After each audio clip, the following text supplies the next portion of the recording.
Hoyes, entrenador de vida. Bienvenidos a este primer episodio especial sobre el libro La enfermedad como camino, de Thorvald Detlefsen y Rüdiger Dahlke, un método para el descubrimiento profundo de las enfermedades. En este libro los autores nos dan una perspectiva diferente de lo que conocemos como enfermedad o dolencia. Me pareció particularmente interesante e importante incluirlo en este podcast, ya que se habla especialmente de la mente y la conciencia. Mi objetivo es darles una visión global para que tengan una idea general de lo que exponen los autores. Estaré citando todo el tiempo frases que me parecieron claves dentro del libro y agregando algunas impresiones mías sobre ellas. Comencemos. Los autores empiezan dando un marco de referencia sobre la enfermedad con estas frases. Decir enfermedades en plural es tan tonto como decir saludes.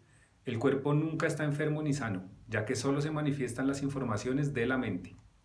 Salud es armonía en las funciones corporales. Si se rompe, hablamos de enfermedad. Esta pérdida de desequilibrio se produce en la conciencia. El síntoma es una manifestación de las imágenes de la conciencia. Aquí dan un ejemplo. Prende el testigo del carro. No es una solución desconectarlo, sino buscar la raíz del problema. Sucede lo mismo con los síntomas y las enfermedades. Cuando el individuo comprende la diferencia entre síntoma y enfermedad, cambia su actitud y su relación con la enfermedad. Nos servimos de la enfermedad para llegar a la curación. La enfermedad es el camino, es lo que vamos a ver a lo largo del libro. El primer capítulo habla sobre la polaridad y la unidad. El ego hace imposible reconocer la unidad en todo. Es difícil para el ego aceptar que el nirvana, del que habla el budismo, significa nada o extinción. Cuando hablamos de polaridad, obligatoriamente hay que nombrar los hemisferios del cerebro. Hemisferio derecho, intuición, escuchar música, soñar, imaginar y meditar. Y el hemisferio izquierdo se encarga de la lógica y la estructura del lenguaje, de la lectura y la escritura. En el taoísmo, el yang, sol masculino, activo y positivo, y el yin, la luna, lo femenino, negativo y receptor. En nuestra conciencia la unidad se divide en polaridades que se complementan entre sí. La clave es la superación del mundo, superación de la polaridad, renunciar al yo, al ego. Solo alcanza la plenitud al que su yo no lo separa del ser. Nos hablan también de la sombra. La sombra la describen como el origen y lugar donde se encuentran todos los conflictos del humano. Un solo átomo contiene todos los elementos de la Tierra. Una sola gota contiene todo el secreto del océano. Un solo movimiento del espíritu contiene todas las leyes de la vida. La ley de la resonancia, de la que habla también la bioneuroemoción, dice que solo podemos conectar con lo que estemos en resonancia. La sombra está conformada únicamente por los componentes que repudiamos. Es la suma de todo lo que estamos convencidos que debería explicarse del mundo. Pero es todo lo contrario. Contiene todo lo que nos hace falta para estar completos. Para estar completos nos hace falta todo lo que hay en ella. El síntoma indica que hace falta al paciente. Debemos aprovechar para reconocernos, ver esas partes del alma que sin los síntomas nunca descubriríamos. Al final nuestro cuerpo es espejo de nuestra alma. La mayoría de la gente tiene problemas para hablar de sus problemas más íntimos, si es que los conocen, mientras que los síntomas los explican con todo detalle. Los síntomas tarde o temprano salen a la luz. El síntoma es concreción somática de lo que nos hace falta en la conciencia. El bien y el mal también hacen parte de la polaridad. El pecado no es un polo de la polaridad, sino la polaridad en sí. Por lo tanto, el pecado es inevitable. Todo acto humano es pecaminoso. La contemplación, que nombré en el episodio sobre la meditación, es la forma mágica para adquirir conocimiento de uno mismo. La transformación transforma la calidad de lo contemplado, ya que hace la luz, es decir, conocimiento en la oscuridad. Los seres humanos siempre están deseando cambiar las cosas y por ello te resulta difícil comprender que lo único que se pide al hombre es ejercer la facultad de contemplación. El supremo objetivo del ser humano, podemos llamarlo sabiduría o iluminación, consiste en contemplarlo todo y reconocer que está bien como está. Ello supone el verdadero conocimiento de uno mismo. Mientras el individuo se sienta molesto por algo, mientras considere que algo debe ser cambiado, no habrá alcanzado el conocimiento de sí mismo. Tenemos que aprender a contemplar las cosas y los hechos de este mundo sin que nuestro ego nos sugiera de inmediato un sentimiento de aprobación o repulsa. Tenemos que aprender a contemplar con el espíritu sereno. En esta frase la palabra decisiva es conscientemente, porque solo la conciencia que nos permite observarnos a nosotros mismos en todos nuestros actos puede impedir que nos extraviemos en la acción. Importa menos qué hace una persona que cómo lo hace. La valoración bueno y malo contempla siempre qué hace una persona. Nosotros sustituimos esa contemplación por la pregunta de cómo una persona hace algo. ¿Actuó conscientemente? ¿Está involucrado su ego? ¿Lo hace sin la implicación de su yo? Las respuestas a estas preguntas indican si una persona se ata o se libera en sus actos. El instrumento de unificación de opuestos se llama amor. El principio de amor es abrirse y recibir algo que hasta entonces estaba fuera. El amor busca la unidad. El amor quiere unir, no separar. El amor es la clave de la unificación de los opuestos. El amor es una afirmación, sin limitaciones, sin condiciones. El amor quiere ser uno con todo el universo. Si selecciona no, es verdadero amor porque el amor no separa y la selección separa. El amor no conoce los celos porque el amor no quiere poseer sino inundar. El ser humano es un enfermo. Todas las consideraciones hechas hasta aquí tienen por objetivo inducirnos a reconocer que el ser humano es un enfermo, no se pone enfermo. Esta es la gran diferencia existente entre nuestro concepto de enfermedad y el que tiene la medicina. La medicina ve en la enfermedad una molesta perturbación del estado normal de salud y por lo tanto trata no solo de subsanarla lo antes posible, sino ante todo de impedir la enfermedad y finalmente desterrarla. Nosotros deseamos indicar que la enfermedad es más que un defecto funcional de la naturaleza, es parte de un sistema de regulación muy amplio que está al servicio de la evolución. No se debe liberar al ser humano de la enfermedad, ya que la salud la necesita como compartirla, como contrapartida o por oposición. La enfermedad es la señal de que el ser humano tiene pecado, culpa o defecto. Deberíamos desterrar la ilusión de que es posible eliminar del mundo enfermedad. El ser humano es una criatura conflictiva y por lo tanto enferma. La naturaleza cuida de que en el curso de su vida el ser humano se adentre más y más en el estado de la enfermedad al que la muerte pone broche final. La naturaleza, de forma soberana, cuida de que en cada paso que da en su vida el ser humano se acerque a este objetivo. La enfermedad y la muerte destruyen las múltiples ilusiones de grandeza del ser humano y corrigen cada una de sus aberraciones. Toda tentativa de hacer vida sana fomenta la enfermedad. Piensen en las personas que viven en el médico, que van por cada mínima dolencia. Son los que más viven enfermos, pues nos explica el libro, es imposible vivir sin la enfermedad. Es parte de la vida. Y lo resume en esta frase. La enfermedad está ligada a la salud como la muerte a la vida. La enfermedad siempre ataca al ser humano por su parte más vulnerable, especialmente cuando él cree tener el poder de cambiar el curso del mundo. Ahora nos dan un método para llegar a esa verdad que nos brindan los síntomas. Es el método de la interrogación profunda. Lo primero es tratar de recordar lo que uno hacía, pensaba o imaginaba en el momento de la molestia. Segundo, intentar encontrar el significado de los síntomas. Por ejemplo, el astigmatismo es quien no quiere o no puede ver más allá. La halitosis es quien habla con veneno o tiene pensamientos sucios. Los problemas de oído es quien no quiere escuchar lo que le dice el mundo.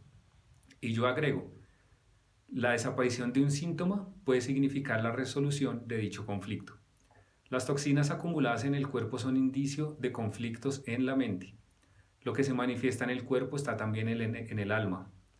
Cuando nos resistimos a los cambios necesarios de hábitos, el cuerpo lo hace por nosotros y es necesario dejar al trastorno trastornar. Cuando nos negamos a descansar y el cuerpo nos obliga a permanecer recostados durante uno o varios días, un síntoma no hace sino corregir desequilibrios. Debemos preguntarnos, ¿qué me impide este síntoma y qué me impone este síntoma? La curación solo es posible cuando el ser humano asume la parte de la sombra que el síntoma encierra. La enfermedad es el camino a la perfección. Toda inflamación es un conflicto materializado. Quien no se permite a sí mismo estallar psíquicamente, algo le estalla en el cuerpo, como un absceso. La persona propensa a las inflamaciones rehúye del conflicto. Preguntémonos también, ¿qué conflicto hay en mi vida que no veo? ¿Qué conflicto rehuyo? ¿Qué conflicto me niego a reconocer? A continuación desglosan parte por parte los sistemas del cuerpo para comprender en su totalidad. El sistema de defensa. El alérgico tiene problemas de agresividad, que en la mayoría de casos no reconoce, por lo tanto, no puede asumir. Los alérgicos producen un efecto simbólico y nunca material ni químico. Con la sola imagen desencadenan los síntomas. El que es alérgico a los pelos, con solo pensar en el animal, empieza a tener los síntomas. Esto nos invita a preguntarnos, ¿qué aspectos de mi vida me infunden tanto miedo que trato de evitarlos por todos los medios? ¿A qué tema apuntan mis alérgenos? ¿Sexualidad, instinto, agresividad, procreación, suciedad? La respiración. La palabra aliento viene de la misma raíz que las palabras alma o espíritu. La respiración lo une todo y con todos. Cada vez que respiramos estamos compartiendo el aire con los demás. Cuando a uno le cuesta respirar, suele ser señal de que teme dar el paso hacia la libertad. Para este tipo de dolencias debemos preguntarnos, ¿en qué aspectos quiero tomar sin dar? ¿Puedo reconocer mi agresividad? ¿Cómo me planteo el conflicto? ¿Qué aspectos de la vida valoro negativamente y rechazo?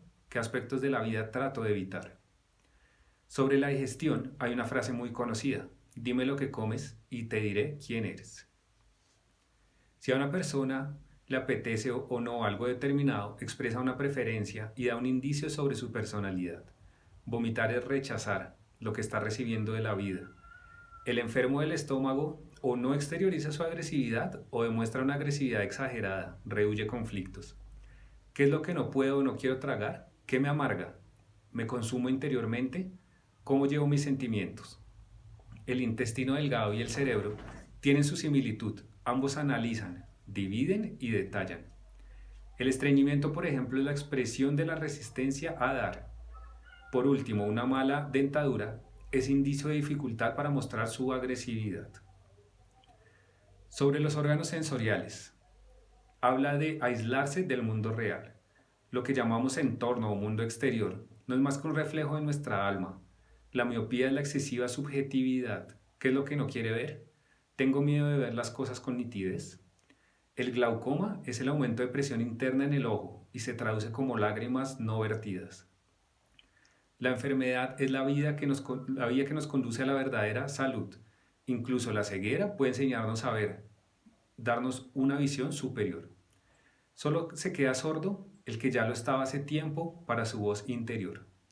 Uno de los problemas más comunes en el mundo actual es el dolor de cabeza, sea más que en todo en personas ambiciosas y perfeccionistas.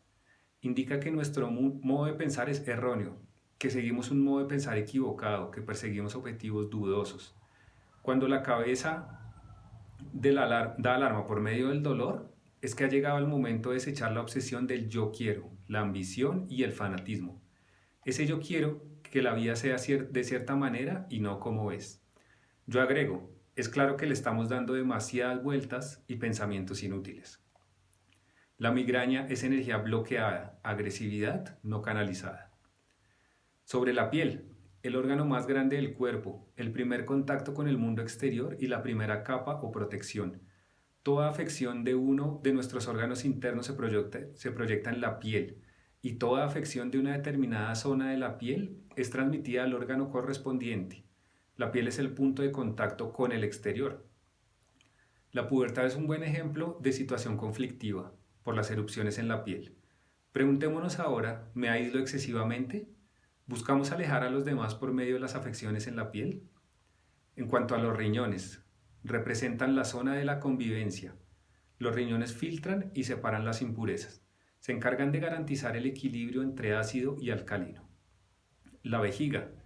El cálculo se transforma en sustancias que debieron ser eliminadas, así como temas que debió eliminar la persona. ¿Qué problemas de convivencia tengo? ¿Me aferro a viejos problemas impidiendo con ello el libre curso del desarrollo?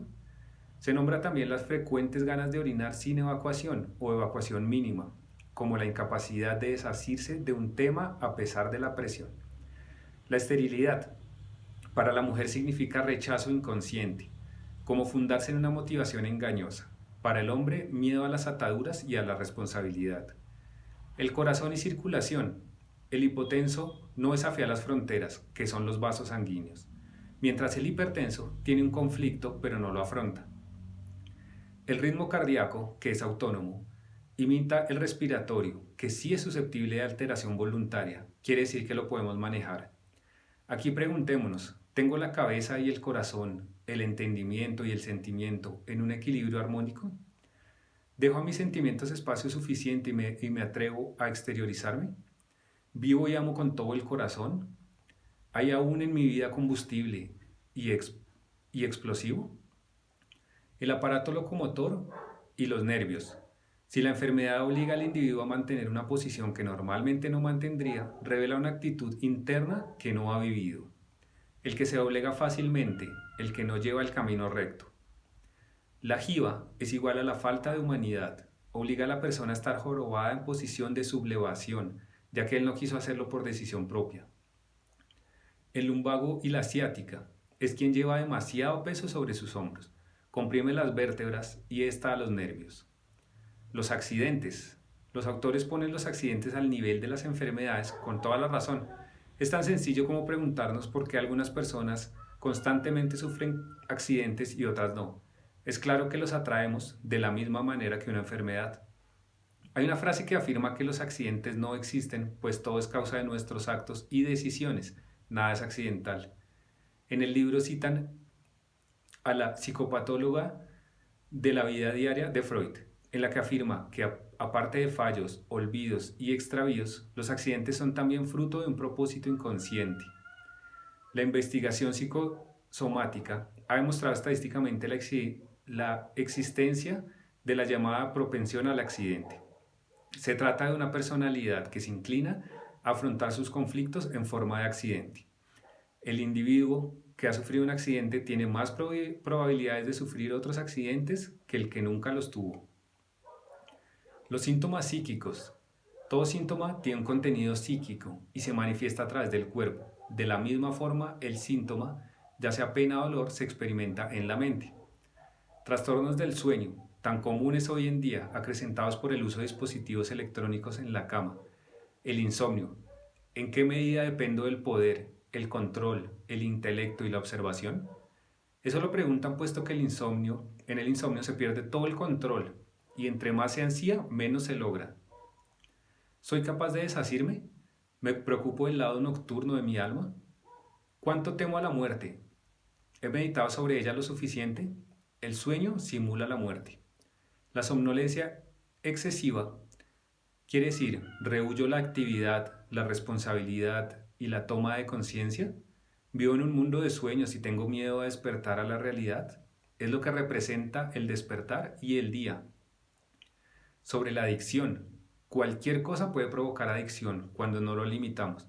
Dinero, poder, fama, influencia, saber, diversión, comida, bebida, ascetismo, ideas religiosas, drogas.